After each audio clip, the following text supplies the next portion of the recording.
उत्तर प्रदेश के एक छोटे से गांव सोनापुर के बाहर एक पुराना पीपल का पेड़ था। इतना बड़ा कि उसकी जड़ें जमीन से बाहर सांपों की तरह फैली रहती थीं। गांव वाले उसे बस वो पीपल कहते थे।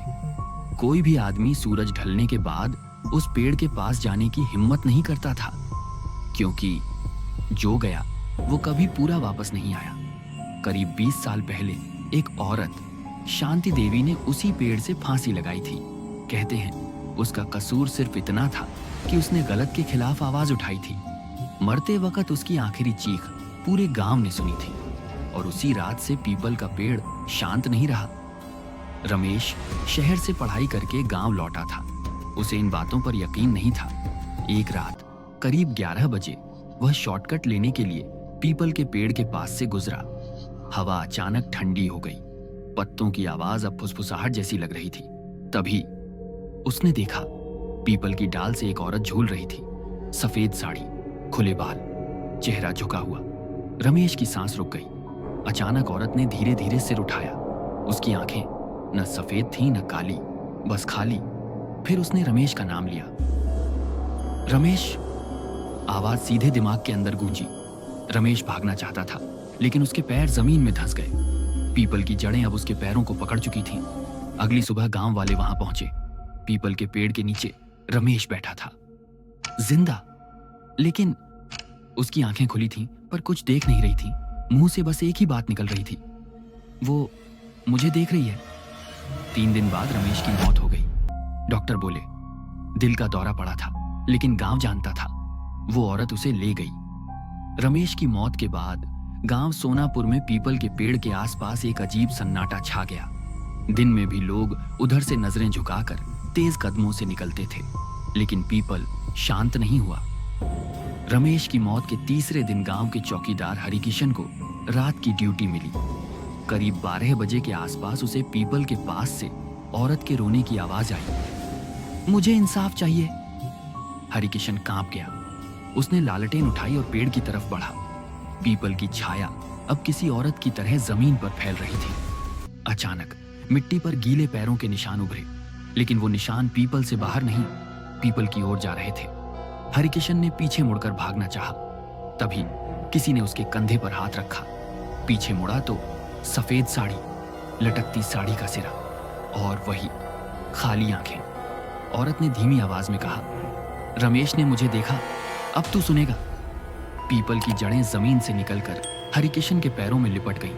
उसकी चीख पूरे गांव ने सुनी, लेकिन जब लोग पहुंचे वहां कोई नहीं था। अगली सुबह पीपल के नीचे एक नई चीज दिखी, एक पुरानी पुलिस की टोपी। हरिकिशन कभी नहीं मिला। उस दिन के बाद गांव में हर अमावस की रात पीपल के नीचे एक और साया दिखने लगा।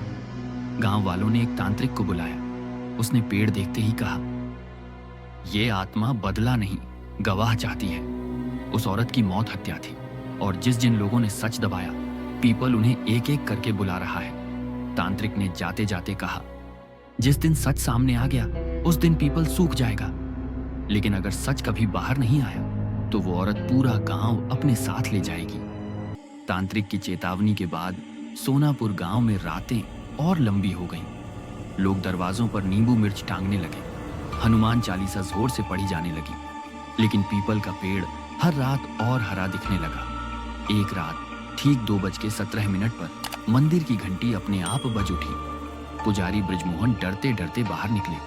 पीपल की ओर एक सफेद आकृति सरकती जा रही थी।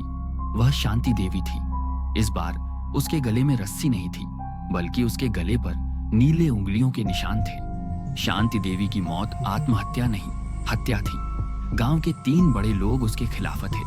उसने उनकी जमीन की चोरी और एक बच्ची के साथ हुए अपराध को देख लिया था। सच छुपाने के लिए उसे मारा गया और पीपल से लटका दिया गया। पुलिस, चौकीदार, सरपंच सब चुप थे। अब पीपल उन्हें बुला रहा था। पहले चौकीदार गया, फिर एक बुजुर्ग नेता नींद में दम घुटने से मरा। तीसरा आदमी पागल हो गया, बस एक ही बात बोलता। उसकी आंखें खाली नहीं थी, वो सब जानती थी। अमावस की रात पूरा गांव जाग रहा था। तांत्रिक ने कहा, आज सच बोला जाएगा। पीपल के नीचे पूरा गांव जमा था। अचानक तेज हवा चली। पीपल की जड़ें जमीन फाड़कर ऊपर आ गईं और बीच में शांति देवी खड़ी थी। सरपंच टूट गया। वह जमीन पर गिर पड़ा। हमने मारा था उसे, हम सब दोषी हैं। उसकी चीख के साथ ही पीपल के पत्ते झड़ने लगे। शांति देवी की आंखों में पहली बार आंसू आए। वह धीरे धीरे हवा में घुल गई। अगली सुबह पीपल का पेड़ पूरी तरह सूख चुका था। उस जगह अब एक छोटा मंदिर है, लेकिन गांव वाले कहते हैं अगर कभी फिर कोई सच दबाने की कोशिश करेगा तो पीपल दोबारा हरा हो जाएगा। रात में अगर आप सोनापुर से गुजरें और हवा अचानक ठंडी हो जाए तो याद रखना, न्याय मांगने वाली आत्माएं कभी सोती नहीं।